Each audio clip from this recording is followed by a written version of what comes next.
Child development refers to the holistic growth of a child in various dimensions, including physical development, growth of body and motor skills, cognitive development, thinking, learning, problem solving, emotional development, understanding and meaning emotions, social development,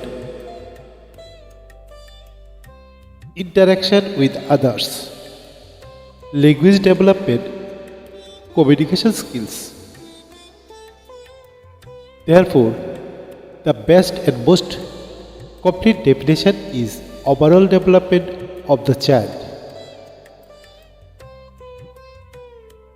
শিশুর বিকাশ মানে হলো শিশুর সামগ্রিক উন্নয়ন, যা বিভিন্ন দিকে উন্নতির সঙ্গে সম্পর্কিত, যেমন শারীরিক বিকাশ, দেহের বৃদ্ধি ও মোটর দক্ষতা, জ্ঞানীয় তত্ত্ব বিকাশ, ভাবনা, শেখার, সমস্যা সমাধান, মানসিক ও আবেগজনিত বিকাশ, নিজের ও অন্যের আবেগ বোঝা ও নিয়ন্ত্রণ করা, সামাজিক বিকাশ, অন্যদের সঙ্গে মেলামেশা করা, ভাষাগত বিকাশ, যোগাযোগের